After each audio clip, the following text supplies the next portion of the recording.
Galing ng mga bata, amen mga pare?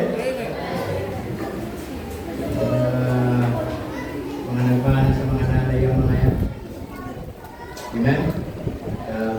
Parang choir na rin sila. Sila na lang ang choir natin, kung nalang yung natin. We're looking forward, amen? At nakakatuwa na makita yung mga bata na lagi na sila nagpapagamit sa Panginoon, amen? And we're looking forward na sila balang araw ay magpatuloy na sila gamitin po ng Panginoon, amen? So, lagi natin sinasabi dito sa church na yun ang one of the main ministry, one of the main concern kung bakit meron tayo ganitong ministry. It is not about us, it is not about our profit, it is about our investment, especially sa mga susunod na generation sa atin, na makita natin sila na nasa tamang landas na naglilingkod sa Panginoon. That is, for me, that is the main success ng ministry nito. Bago na tayo kuhanin ng Panginoon, nakita natin si Aaron naglilingkod sa Panginoon. Yung mga pa rin? Oo. Tama? Ang sunod. Private pool. Kita natin si Raven, di ba? Naglilingkod sa Panginoon. Sabi pala ni Raven, sabi, hindi na daw siya sasama kay papa niya pag mag-aatid sa terminal. Kasi yung works mo sa mga mag-aatid na sa terminal, na mapagod. Oras na yun. Amen. But anyway, salamat po sa Panginoon. Okay, tayo po mag-aaral po ng salita ng Diyos and di tayo magpapakatagal at I hope and I pray na itong salita ng Panginoon ay maging pagpapala po sa atin. Once again, ay salamat po sa lahat ng narito. Amen? It's good to be here. Amen? Masaya po ba kayo nandito? Amen! Kung mga hindi, magsiuwi na kayo. Ha? Kasi dapat masaya tayo every time we go to church. Amen?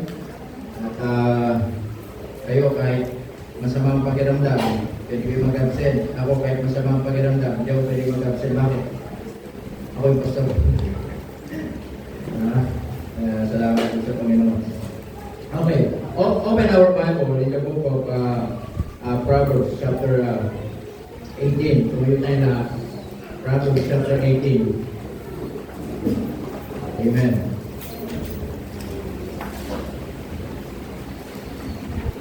In verse 24.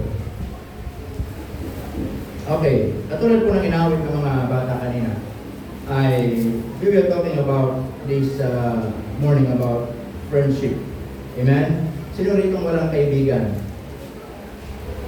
Ha? Sino rito walang kaibigan? O si Hopia, nagtaas ng kamay. Ha? Lagi siyang kaibigan eh. Toto, mawawala ng kaibigan. Di ba rin mawala ng kaibigan? Diba mawala ng pagkain? Diba? Diba? Siguro pag wala tayong kaibigan, ang lungkot ng buhay natin. Amen? Sino ritong maraming kaibigan? Wala rin. Ito, maraming kaibigan. Sino ba? Okay, salamat sa Diyos kung marami tayong kaibigan. Nanay Carmela, marami kayong kaibigan? Buhay pa sila? Buhay pa. Nag-swimming kayo? Sana all. Kaya po ba mag-swimming? Ano ba? Butterfly? Marunong pa kayong sumisid? Yung lola ko kasi sa tuhod, sumisid. Ang tagal bago lumutang. 5 oras. Ganun katagal. Kaya yun? Nung lumutang, matigas na. Pero ang tagal. Anyway, meron tayong mga kaibigan sa buhay. Amen? Pero, ang tanong, ako rin, yung bang sinasabi natin tayo may mga kaibigan, maraming kaibigan, ang tanong, sila ba ay tamang kaibigan para sa atin? Walang masama magkaroon ng kaibigan, pero ang tanong, sila ba ay tamang kaibigan para sa atin? I hope and I pray na itong mensahe ito maging paalala sa atin, maging pagpapala. Amen? Kapalit, ang buhay hindi laging para, yes, it's good to have many friends in life. Pero minsan, yung mga maraming kaibigan na yun, minsan may mga punto sa buhay natin, nasasala kung sino lang yung talagang kaibigan. Minsan yung mga akala natin, nandyan para sa atin, minsan sila yung nawawala sa atin. Amen? And we should be thankful kung meron mga kaibigan na kahit anong mangyari sa buhay mo, hindi ka iiwan. And I believe those kind of people are the right friend sa buhay ko natin. Amen? Masabi ng Bible in Proverbs chapter 18, verse 24. It says, a man that has friends must shew himself what? Friendly. And there is a friend that is taken, ano sabi doon? Closer than a brother. Tayo po muna mag-pray. Panginoon, salamat po ng marami ng pong umaga. We thank you, Lord, for this opportunity that you have given to us. Pray, Lord, that you help us this morning na salita ninyo maging pagpapala po sa amin. Salamat po sa pangalan ng Jesus. Amen. You may now take your seat.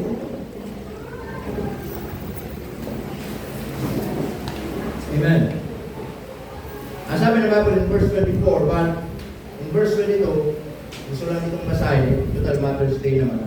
Ang sabi ng Bible dyan, whoso findeth a wife, findeth a good thing. Amen?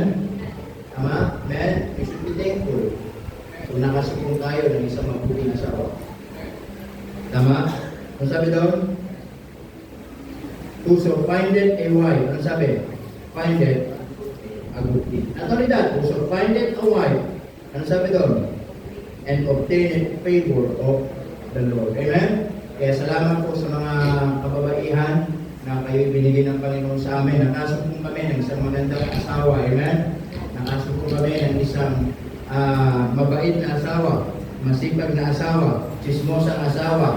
Maria na yung sulat ko rito. Nakasumpong kami ng isang mabuting asawa. Sabi ng Bible dyan, ay nakasumpong kayo ng isang mabuting bagay. Amen ba kapatid? Tama po ba? Oh, record nito, record nito. At maging blessing po sa atin. But anyway, Happy Mother's Day po sa lahat. At we thank the Lord, of course, for all your sacrifices, for all your love, your service sa bawat isa. Minsan, yung mga maraming mga minsan hindi napapansin, di ba? Hindi napapansin na kung saan ay hindi napapansin yung mga sakripisyo ng mga nanay natin. But in fact, ay dapat sila yung ating appreciate, sila yung ating pasalamatan. Tama mga kapatid? Amen po ba? O, yung mga nanay natin na makita natin na nagpapahinga, huwag yung store ko mga kapatid. Tama? Ito yung mga nanay nyo natutulog, huwag yung store ko Baka yun na lang yung tender para makapagpahinga. Amen? Dahil baka buong araw, pagod sila. Tama po ba mga kapatid? Amen po ba? Kaya salamat po sa Diyos sa mga masisipag nating mga nanay. Kahit yan mga yan ay sabi na lang natin maingay, bunga nga dito, bunga nga doon. Pasalamat kayo, may nagbubunga nga sa atin. Mahirap ang buhay. Tahimik, wala ka nang narinig. Tama? Kaya salamat po sa mga nanay. But anyway, we're not, ano po doon? Okay, in Proverbs chapter 17, verse 17. Okay? Ano sabi dyan? A friend loveth. Ano sabi? At all times. And a brother is born for adversity. Amen? Sabi pa, meron tayong mga kaibigan. Marami, isa, dalawa. Meron tayong kaibigan, marami. Pero, hindi, ang buhay hindi para may ng kaibigan para maging masaya. Amen? Hindi, porque wala kang kaibigan, isa lang ang kaibigan mo para bang iniisip mo na hindi na masaya ang buhay mo. O baka iniisip mo, kaya wala kang kaibigan is para asama ng ugali mo. Hindi po. Sometimes, kapatid, it is a matter of God. Nasa Diyos kung sino yung ibibigay niyang kaibigan sa atin. Hindi lahat ng maraming kaibigan, kaya akala natin, mapalad na tayo. Tama? Kasi ang tanong ay, sila ba ay tamang kaibigan? Kaya sa Proverbs chapter 18, verse 24, ano sabi doon? A man that had friends must show himself, ano sabi doon? Friendly. Amen? Ibig sabihin po dyan, yung taong nagpaparami ng kaibigan, ang sabi dito ay ilalagay niya minsan yung kanyang sarili sa isang kapahamakan. Tama po ba? Kaya nga sabi, meron isang kaibigan, higit pa sa kapatid. And that is the Lord Jesus Christ. Amen? Naalala ko yung dalawang magkaibigan. Ang sabi ng isang magkaibigan, kaya minsan, maging aware din tayo sa mga kaibigan natin. Baka hindi natin napapansin yung mga kaibigan natin ay sila yung naglalagay sa atin sa kapahamakan. Katulad ng dalawang kwentong magkaibigan. Amen? Si Pedro at si Juan. Tama? Sabi ni Juan kay Pedro. Sabi niya, kaibigan, tulungan mo naman ako. Gusto kong tulungan mo ako, meron lang akong favor. Sabi niya, ano yun? Sabi niya, meron pa siya akong kaibigan sa ibang bansa. At yung kaibigan ko ay foreigner. Sabi niya, Englishera. Hindi ko maintindihan, sabi niya. Hindi ko maunawaan. Pwede ba tulungan mo akong Tagalogin ito? Total, nandiyan ka naman bilang kaibigan ko. Sabi niya, tulungan mo naman ako. Sabi niya, sige, walang problema dyan. Sabi niya, basic. Ha? Binasa niya yung sulat. Sabi niya, ito yung sulat. Sige, sabi niya, basahin mo na. Nakalagay dito sa sulat. Sabi ng foreigner, Dear Brent. Sabi niya, ano daw sabi? Hi daw. Galing, ano? O, ano ba? Sabi niya, tuloy mo na yung sulat. Sabi niya, nakalagay dito, when I first saw your picture, sabi niya, ano ibig sabihin nun? Nung una kong nilagari ang litrato mo, sabi ni Pedro, ang sama naman ng nilagari. Sabi niya, ewan ko, yun yung sabi sa English eh, tinagalog ko lang. Yun yung sabi. Sige, tuloy mo na, sabi niya. Okay, sabi dito sa sulat, I was so happy. Sobrang saya ko. Galing nga. Sabi ni Iwan, wow naman. Sumaya pa ha. Sabi niya, sumaya pa siya ha. Okay? Oo nga eh. Sabi niya, tuloy mo lang. Okay, then binasa niya yung sulat. That's why I collect your pictures. Ano ibig sabihin nun? Kaya kinukolekta ko lahat ng litrato mo. Sabi niya, then, ano pa? I post them in my room so I can show them every day. Ano ibig sabihin nun? Sabi niya, dinidikit ko sa kwarto ko para lagariin ko araw-araw. Sabi niya, ganun ba siya kagaling sa akin? Sabi ng kaibigan niya, baka nga. Sige, tuloy mo na. Sabi niya, I'm a big fan of yours. Sabi ng kaibigan ni Sarah. O nung sabi, malaking pamaypay mo ako. Malaking pamaypay mo ako. Nga naman, I am a big fan of yours. Sabi niya, sige, tuloy mo na. Sabi niya, because you're so hot and cool at the same time. Ano daw sabi? Sabi daw niya, dahil mainit at malamig ka sa parehong oras. Sabi niya, your nose may be slightly big, but definitely cute. Ano ibig sabihin daw nun?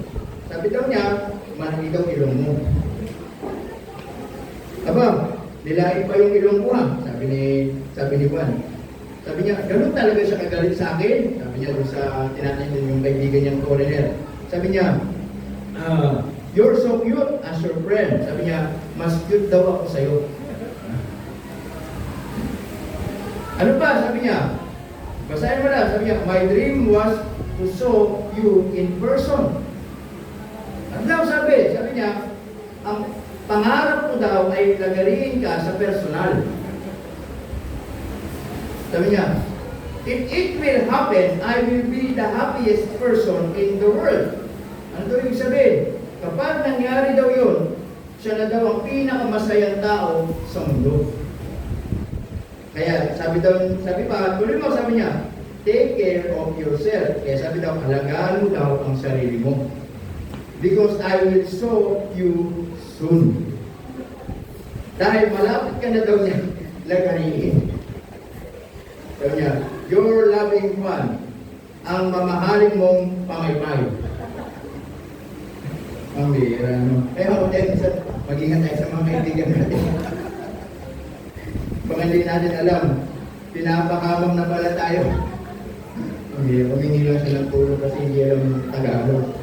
Yung pala eh, ipapahamak siya.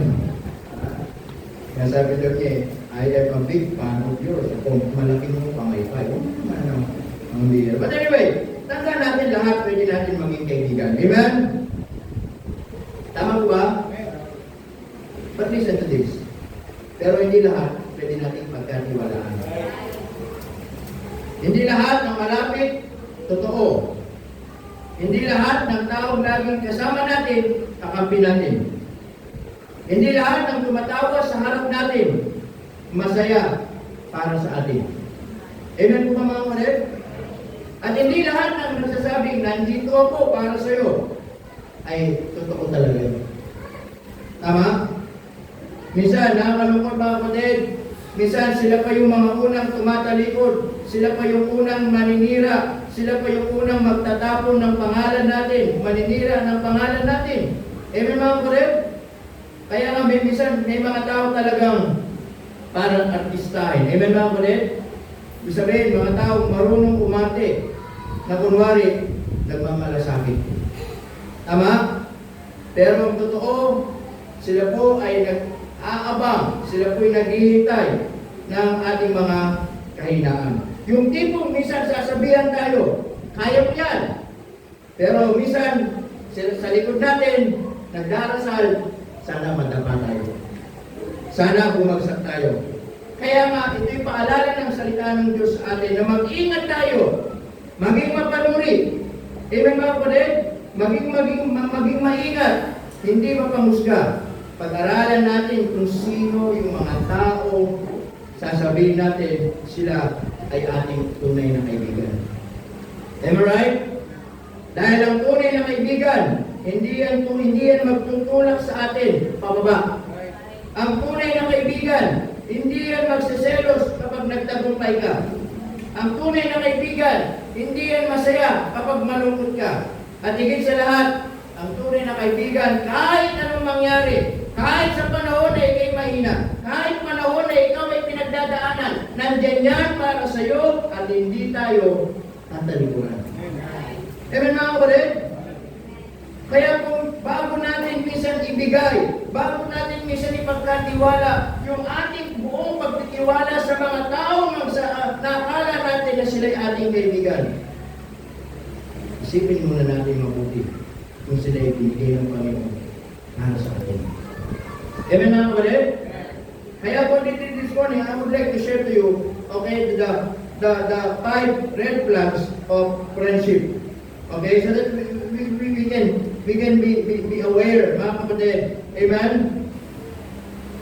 5 Christian friendship, okay, na makikita po natin. Ano yung mga red flags ng pagkakaibigan natin? Una, number 1, hindi na magtatagal. Okay, number 1, you enjoy gossiping together. Amen? You enjoy gossiping together. Ibig kong sabihin, ito yung magkaibigan, mga kapatid, na hindi sila nag-e-enjoy sa mga magagandang bagay. Hindi sila nag-e-enjoy sa mga mabubuting bagay o sa mga mabubuting balita. Minsan ito yung magkaibigan na masaya, magkasundo sa isang bagay na ikakasira ng isang tao. Amen mga kapatid? Ang sabi ng Bible, in Proverbs chapter 16 and verse 28, Proverbs chapter 16 and verse 28, I would like to read it in Tagalog mga kapatid. Okay, Proverbs chapter 16 and verse 28. Okay? Kaya nga maging aware tayo, amen? Ang sabi ng Bible yan, in Proverbs chapter 16 and verse 28, okay? A proverb man soweth strife, and a whisperer, ang sabi, separated chief friends, ang magdarayang tao. Amen? The word mandaraya, ito yung tao hindi mapagkakatiwalaan. Ito yung mga tao na kung saan akala natin kaibigan natin. Pero ang sabi, ito yung mga tao nagkakalat ng pagtatalo at mapanghatid, dumapit, ang sabi doon, ay naghihiwalay ng magkaibigang madali. Kaya minsan hindi tayo magugulat. Meron mga tao, akala natin, magkaibigan sila. And then one day makikita natin, magkaaway na sila. Tama mga kapatid? Amen? Na minsan meron nga tayo makikita, they were so close friend. Amen? Beso-beso pa yan. Pero minsan, darating araw makita mo, hindi na nagpapansin yan. Dati, beso ngayon, gano'n na. Tama mga kapatid? Amen po ba? Kaya sabi ng bato dyan, minsan, meron mga tao talagang ginagamit para, mga kapatid, yung pagkakaibigan ay pwedeng masira. Tama? Napakalinaw po ng Bible, amen? Kaya minsan, nagugulat tayo. Minsan, hindi lang po sa atin, minsan, hindi lang sa church, hindi lang sa mga personal na kaibigan natin outside the church, minsan even in TV, in television, in showbiz, sa mga artista, magugulat tayo, amen? Kala natin, magkaibigan sila. Yung pala, magkaaway na. Tama po ba, mga kapatid? Kaya sabi ng Bible dyan, amen? Yung unang red flags ng friendship, mga kapatid, ay ito yung dalawang magkaibigan na kung saan, ano po, they are enjoying, mga kapatid, doon sa isang bagay na kakasira ng tao, yung isang bagay na kung saan ay nagkakasundo sila. Tama po ba? Amen po ba, mga kapatid? Kaya talaga minsan totoo yung chismis, ano? Kaya pag sinabi natin chismis, hindi totoo, kaya nga chismis, eh. Tama mga kapatid? Oo. They're enjoying gossiping together. Amen? Na kung saan, imbis na saway nung isa, sasabihin, alam mo si ganito, ang unang angelo, tabingin pa. Sasabihin ng isa, oo nga, retokado kasi yun eh. Kanina nakita ko yung diretso na dapa, pag tayo tumabingin. Pero may mga ganon, meron mga kaibigan na kung saan imbis na i-review ka, yung mga imbis na minsan may mga kaibigan na itatama ka, gagatungan ka pa. Tama po ba mga kapatid? Amen? Kaya sabi na Bible dyan, the number one na red flags of friendship is they are enjoying gossiping together. Amen? Sa kanila, hindi mahalaga ang napag-usapan yung tagumpay ng tao. Sa kanila, hindi mahalaga pag-usapan yung ikabubuti ng tao. Sa kanila, ang mahalaga, pag-usapan nila yung ikasisira ng tao. Yung pangit na ugali ng tao. Yung pangit na imahe ng tao. And they are enjoying together. Amen mga kapatid? Kaya minsan, pag gano'n yung mga kaibigan natin, maging aware tayo. Tama? Because those kind of friends, they're not helping you, especially when it comes to spiritual matter, when it comes of building character. Amen mga kapatid? Tama? Alam mo ganun ugali, pang unbeliever ng mga yan. And we're not unbeliever. We're talking about, mga kapatid, 5 Christian red flags of friendship. Amen? Yes, minsan marahil hindi nawawala sa church yan. Minsan marahil may mga ganyan sa simbahan. Tama mga kapatid? But let us pray to the Lord na hindi rin maging dahilan para mag-iwalay-wala yung mga magkakaibigan. Tama po ba mga kapatid? Amen? So, not only gossiping together. Number 2. Tayo magtatagal.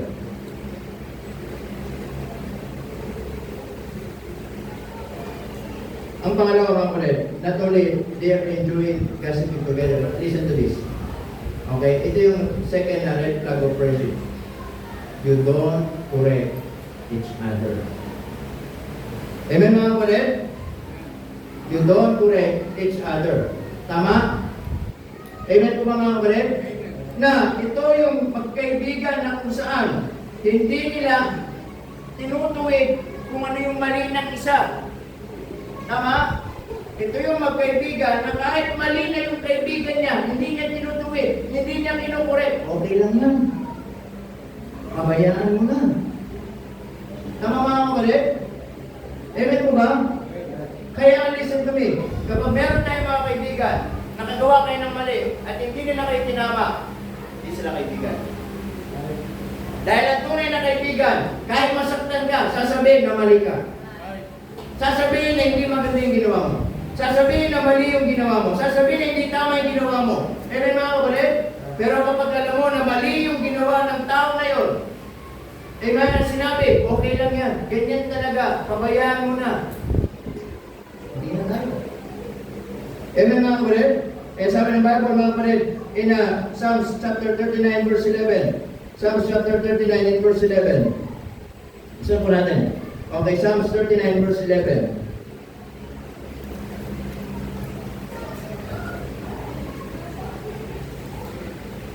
Okay, sabi ng Bible dyan. Listen to this. When thou with rebukes dost correct man for iniquity, thou makest his beauty to consume away like a moth. Surely every man is vanity self. Pagka sa pamamagitan ng mga parusa, dahil sa kasamaan ay iyong, ano sabi? Sinasaway ang tao. Ano sabi doon? Iyong sinisira ang kanyang kagandahan na parang pagsira ng tama. Tunay na bawat tao, ano sabi doon, ay walang kabuluhan. Amen mga kapatid? Sabi pa sa Proverbs chapter 27 and verse 5. Proverbs chapter 27 and verse 5.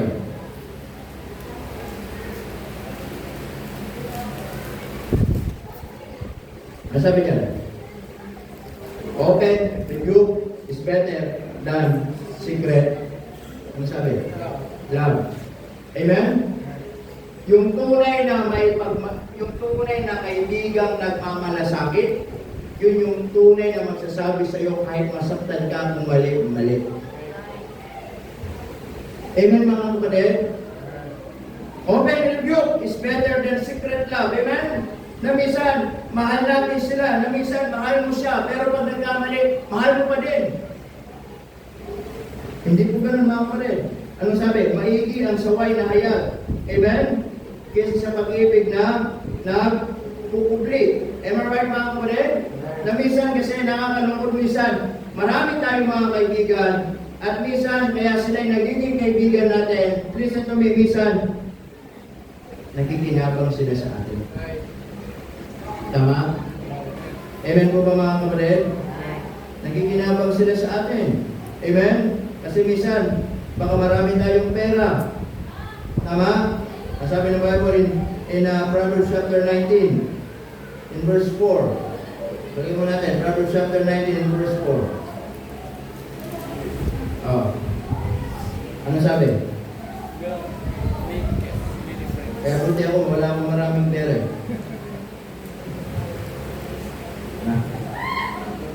Ano sabi? Wealth maketh many friends. And that is what money can do. Pag marami kang pera, kaya mo bilhin ang ugali ng tao. Marami kang pera, kaya mo magkaroon ng maraming kaibigan. Marami kang pera, kaya mo bilhin yung dignidad ng tao.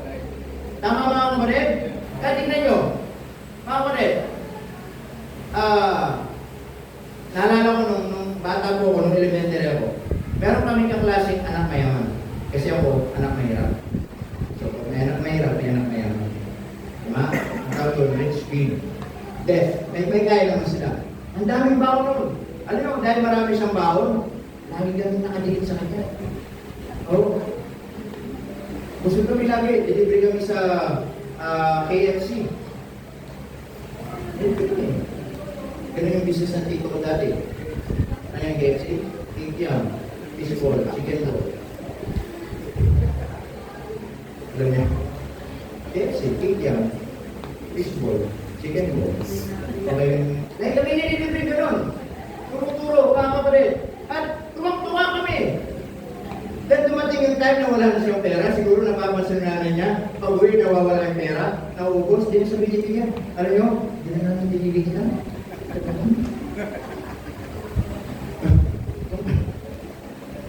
Minsan ganun ang tao mga kapatid. Amen? Kapag meron siyang pinagkikinabangan sa iyo, meron siyang nakukuha sa iyo, magkaibigan kayo. Best friend kayo.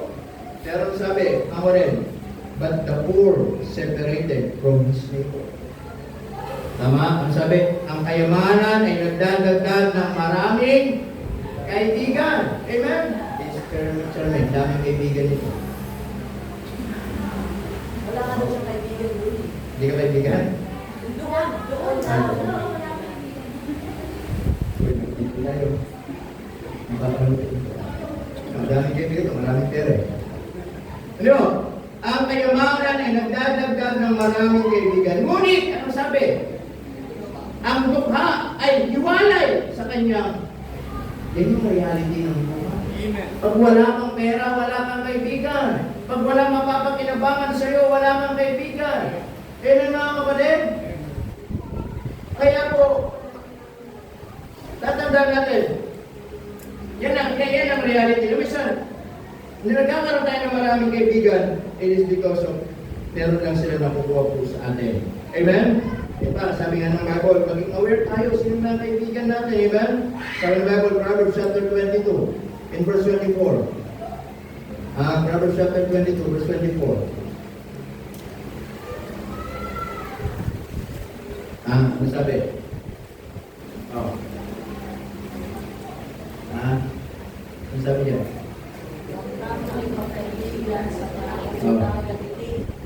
Kita niyo? At sa ano yan? Mahiniting. Kala mo meeting. Wala yung mga meeting, wala kaibigan. Mahiniting tao, ay huwag kang ang sabi doon, sasama. It is just a reminder sa atin. Huwag kang magkipagkaibigan sa tao magagalitin at sa mahiniting tao, huwag kang sasama. Tama mga kapatid? Amen? Na minsan, nakala natin, meron tayong mga kaibigan na matatapang. Sige, pagtatanggol ka niyan. Ganun din ako, nung bata ako, nung high school ako. Marami akong sinili ang fraternity. Pag-away-away, nang dumating tayo, iwanan ka din. Tama mga kapatid? Yung kapag masaya, kasama mo sila. Kapag pagpapala, kasama mo sila. Kaya lang, minsan pag wala na rin sila. Amen mga kapatid? Kaya sabi doon, huwag kang makipagkaibigan sa taong magagalitin. Amen? Tama? Kasi listen to this. Nung tayo nakakilala sa Panginoon, God is expecting us, mga kapatid, to be like a sheep. Amen? Kaya this is the blessed of the blessed, mga kapatid, are the peacemakers. Tama? Amen? Subukan mong magipagkaibigan sa taong magagalitin, lagi kang mapakaaway. Subukan nyo. Sa kalsada, pag magagalitin ka away mo, tama? O nakita ka lang na naganda lang sa'yo naman, nagwapo lang ako, away na lang. Mapakaaway na. Minsan kahit wala kang ginagawa, dahil nandiyan ka, matadami ka. May mga kapatid. Meron na akong kilala din. Gumawa lang ng project sa klase ng bahay, wala namang ginawa. Pero kasama siyang nandun. Pinagpulis. Tama mga kapatid.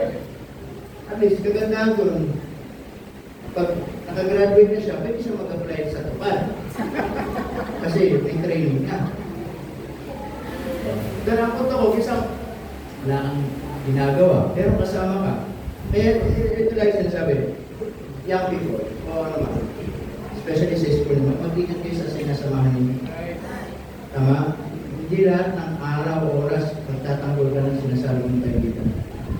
In fact, minsan darating sa punto na akala mo yun yung kaibigan na tutulong sa iyo, yun ay magpapahamak sa iyo. Lalong-lalo na yung mga kaibigan ninyo na unbeliever. Amen mga kapatid? You should be aware. Amen? Tama? Now, balik tayo mga kapatid. The second red flag of friendship, they are not correcting each other.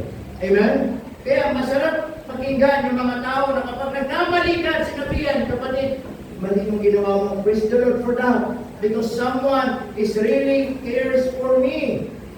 Tama? Amen? Amen po mga kapatid? Amen.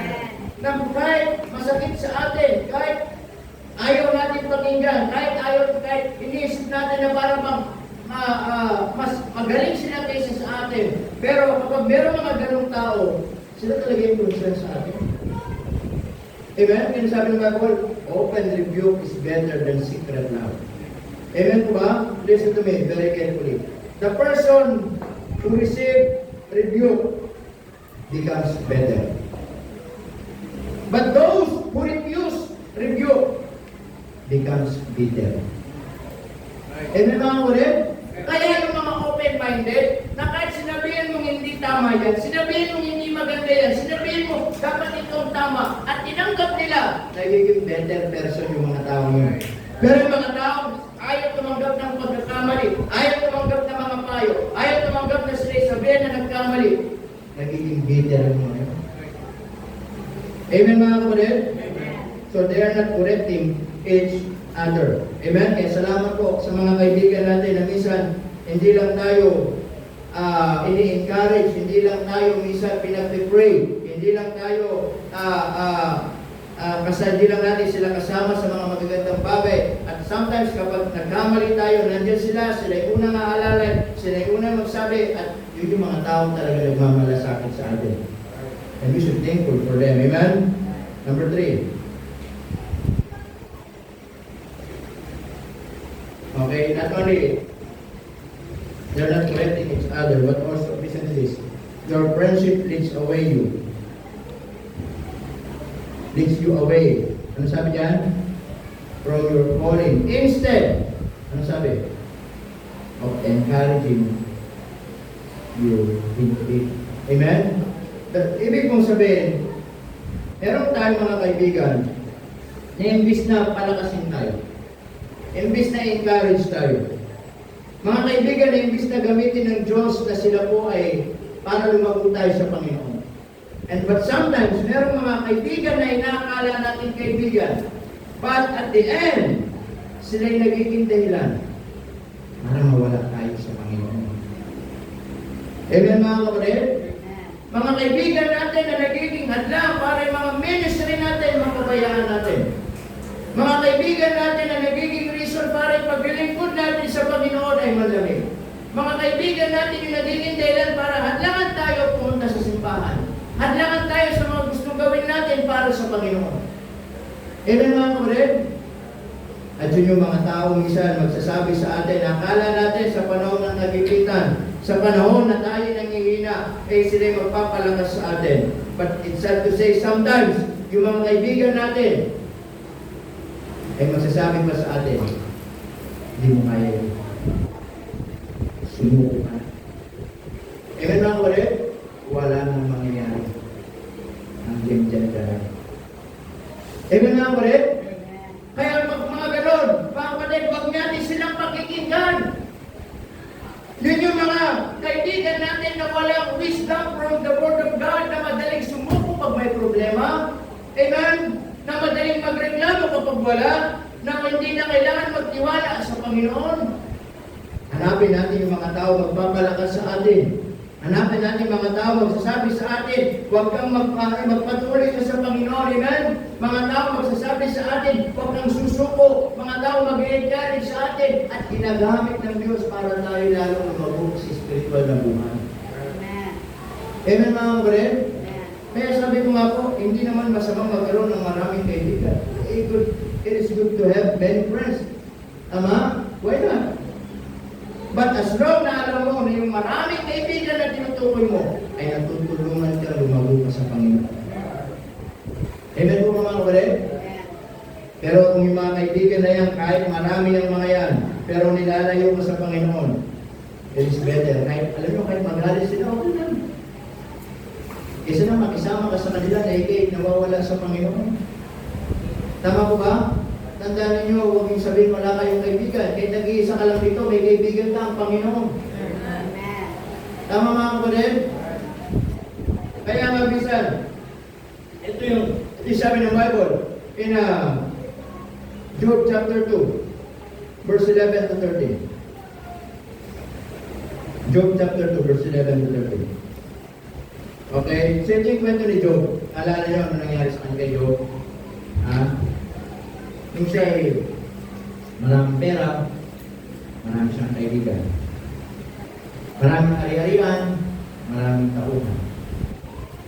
Tama? Nung lahat ng meron siya, may mga kaibigan siya. Marami.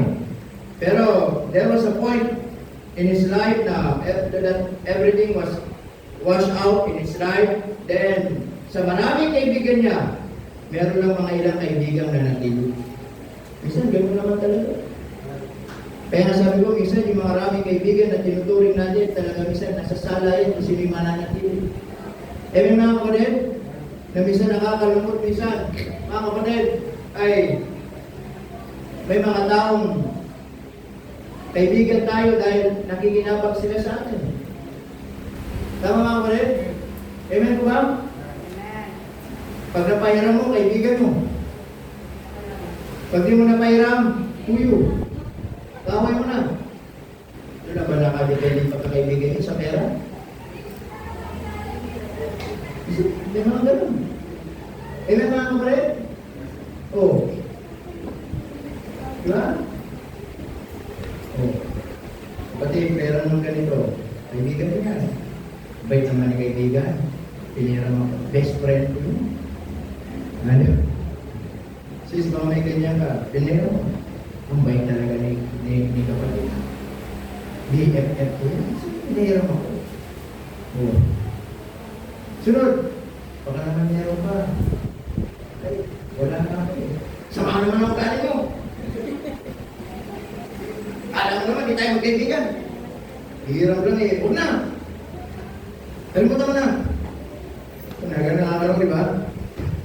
Doon ba napakalit na bagay, pinagpapalit yung ang tagal-tagal ng fellowship o pagkakaibigan. Tama po ba mga kapatid? Amen po ba?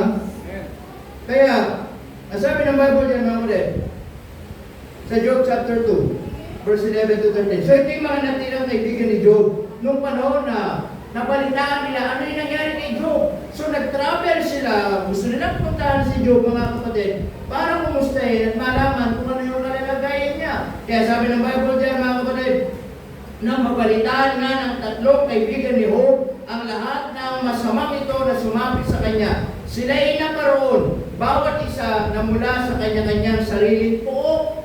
Amen? Nabalitaan nila sa lugar ng Uz.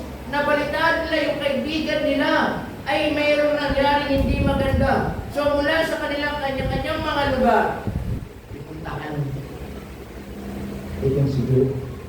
Harating na yung kalalagayan para kumustahin. Amen? Mga kapatid? At ang sabi doon, nag-usap-usap sila. Sino yung mga to? Si Eliphaz. Amen? Si Bildad at si Zophar. Sabi ng Bible, nag-usap-usap sila. At nagkaisa sila. Sabi diyan, nagkaisa loob na magsiparoon upang ano? Makidamay sa kanya at alibiso. Eh, salamat sa panahon ng problema kung may mga kaibigan na nakakaalala sa atin. Na hindi lang tayo naaalala kapag may kailangan. Kundi maging sa panahon na may tayong problema, pagsubok, kailangan natin ng kausap, kailangan natin ng comfort, kailangan natin ng mapagkukwentuhan, ay mayroong mga tao na nandyan para sa atin. Salamat sa mga tao yun. Amen mga kapatid? At nasabi ng Bible in verse 12, at na kanilang itinanaw yung kanilang mga mata mula sa malayo. Ano sabi? Hindi makilala, hindi siya makilala. Bakit? Kasi nga, di ba, puro bukol na. Mula talampakan hanggang bumbungan. At hindi nila makilala yung kaibigan nila. Amen? Nakakalungkot minsan. Gusto kong i-divert ito sa isang mga tao minsan. Kapag may mga tao kaibigan natin na noon, kahit asin, mag-best friend tayo. Kahit sardinas, mag-best friend tayo. Minsan, inangat lang ng Diyos, inangat lang ng tao, hindi na tayo kilala. Ano mga tao na tayo?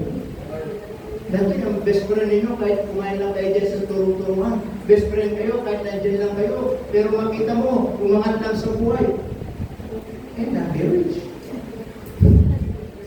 Hindi na ma-rich. Ayaw na magipagkwentuhan sa iyo, ayaw na magipagkaibigan sa iyo. Eh, may mga kapatid, hindi na sanay kumain ng ganito, hindi na sanay kumain ng ganyan. Sosyal. Ayaw ng sardinas. Gusto ko ang na lang. Tama. Pero kung may mga ganun tao, tama mga kapatid, umangat lang sa buhay, pinagpala lang ng Diyos sa buhay, nagmalaki na, hindi na bumalik. Sabi nga, ang tao hindi marunong lumingon sa pinanggalingan. Meron? Ha?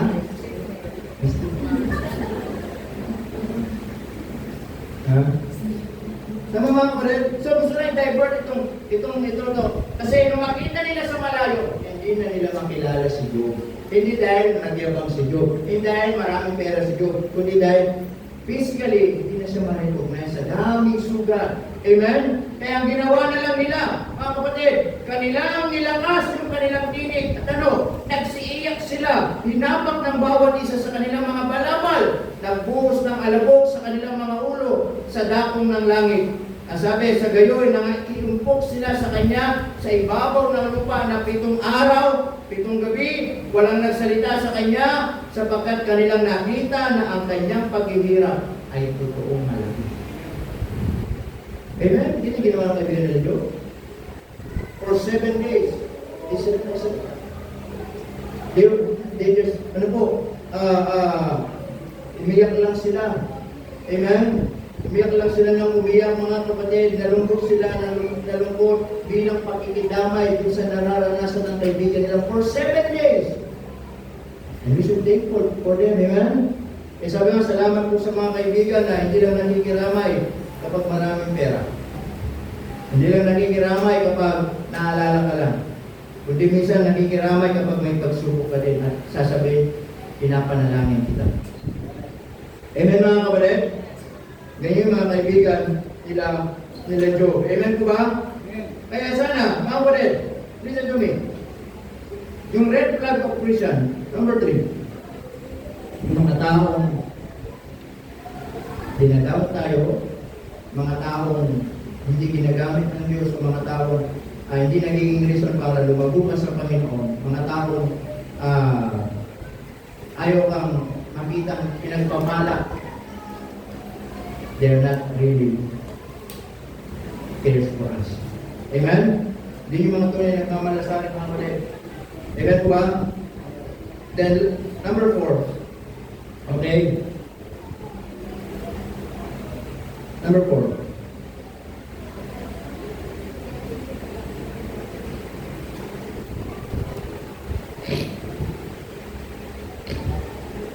Okay, number 4 and number 5. Pagsahin ko na lang po. Meron naman sila pagkaka-ugnayan po. Number 4. Okay, na red flags of friendship. Okay, you depend on each other more than on God. Okay? Na kayo, mas nagdidepende kayo sa bawat isa kaysa sa Panginoon. Kapag meron kayong kaibigan, nagsabi, nagtitiwala sa Diyos, kaya mo yan, kaya natin yan. Maling kaibigan mo. Tama mga kapatid? Then number 5, bigay ko na po. Okay? Your relationship is about wanting more of each other, rather, more of Jesus. Amen? So may pagkakalikuran na mga kapatid. Okay? So the point is this, mga kapatid, yung panguli na maging aware tayo sa ganitong klaseng kaibigan, is yung mga kaibigan na yung meron na ba kayong mga kaibigan na wala na ibang pinag-usapan kundi yung mga sarili mo? Ha? Kuya ko, baka yung ganito. Ganito ng sinilas ko, galing ito ng galit mo. Kung may mga kaibigan na walang pinag-usapan kundi mga material na bagay. Mga kaibigan na kung saan walang ibang pinag-usapan kundi mga mabubuting bagay sa bawat isa ninyo. Mga kaibigan na walang ibang pinag-usapan kundi mga bagay na personal ninyong buhay na kung paano kayo, parang nagmamagalingan na lang kayo. At nakakalimutan pag-usapan na magpasalamat sa Panginoon. Amen mga kapatid? Kaya po, ang tunay na kaibigan, hindi lang po puro chismisan, hindi lang po puro pinag-uusapan yung mga bawat ugali ng bawat isa, hindi lang po pinag-uusapan kung ano meron sa bawat isa. Ang tunay na kaibigan mga kapatid ay magtuturo sa bawat isa at magpapaunawa sa bawat isa na kung ano meron man sa atin ay galing sa Panginoon. Amen mga kapatid? Na ituturuan ka ng bawat isa na depende sa Diyos at hindi sa tao. Tama mga kapatid? Kaya po, tatanda natin. Sabi ng number 4, you depend on each other more than on God. Na minsan wala ka ng ibang dinidepende kundi yung kaibigan mo, yung best friend mo. Na minsan nakakalimutan na tayo, mas dumipende tayo sa Panginoon Diyos. Amen mga kapatid? And in our friendship, on your friendship, hindi sarili ninyo ang itinataas. Hindi sarili ninyo ang nagpupuri. Hindi sarili ninyo ang nagiging maganda sa bawat isa. Hindi sana na pag-usapan ninyo yung kabutihan ng Panginoon. Amen mga kapatid? Naintindihan po ba natin? Amen? Sabi ng Bible in Proverbs chapter 14 and verse 20. Proverbs chapter 14 verse 20.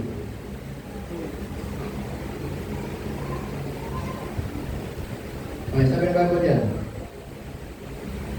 In verse 20, ng Proverbs. Ang sabi, the poor is hated even of his own neighbor, but the rich have many what? Friends. Katulad din ng kanina, amen? Pinagtatanim ang lupa, maging ng kanyang, ano sabi? Kapwa, ngunit ang mayaman ay maraming, ano? Kaibigan. Amen po ba mga kapatid? Yan sabi ng Bible yan. Ha? Hindi natin din sinong kaibigan po natin. Amen? Tama? Kaya minsan,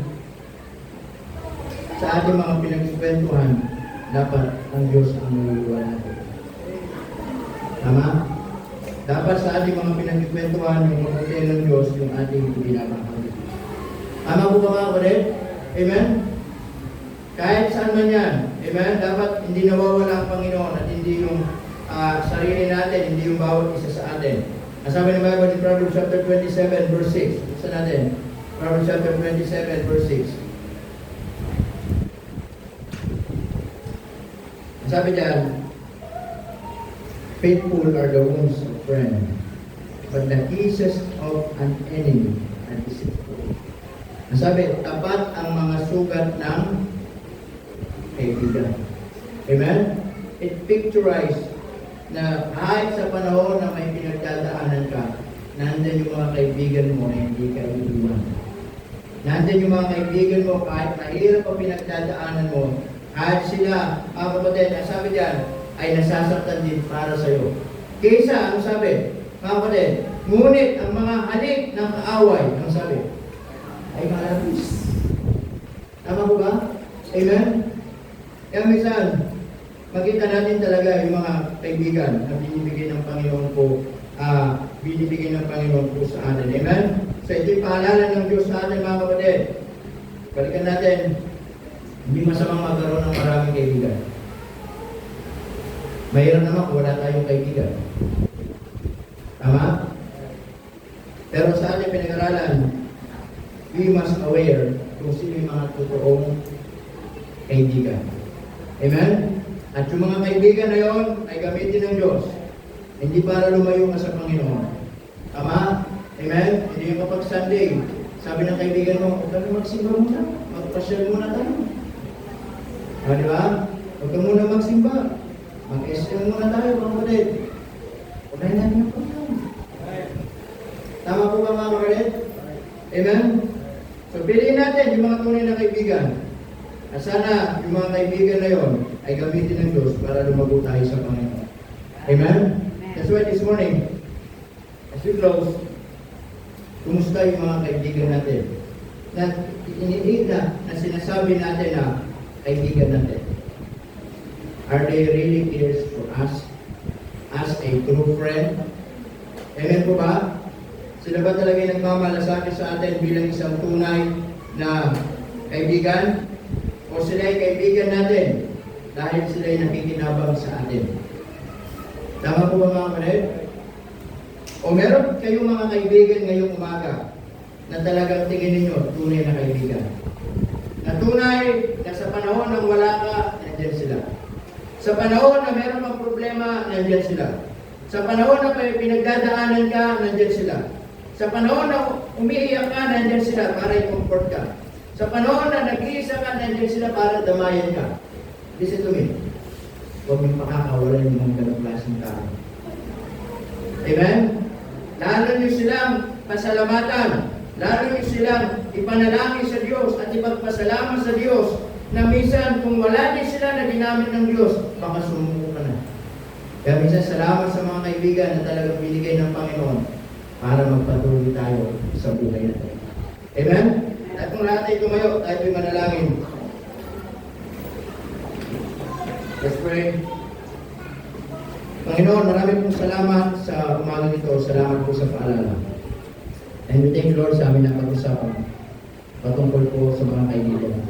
Panginoon, help us, Lord, to be aware kung sino yung mga kaibigan po namin. At sana ngayong umaga nakita po namin na mga kaibigan po namin, Panginoon, ay naging totoo sa buhay po namin. That's why this morning, habang ating mga ulo na ito, habang mga mata na kapikit, marahil, meron tayong mga tunay na kaibigan na talagang nagmamalasakit sa atin. Then, ipagpasalamat natin sila sa Panginoon. The altar is open for you to come. Sipon, tayo magkakasagagal, but if you will just come, gusto mo lumapit, magpasalamat. Panginoon, salamat po sa mga kaibigan na binigyan mo sa akin. Salamat po sa mga tunay na tao, tunay na kaibigan na nakita ko na they are not after kung ano meron ako. But they are after kung sino talaga ako, Panginoon. Kaya Panginoon, salamat po sa kanilang buhay.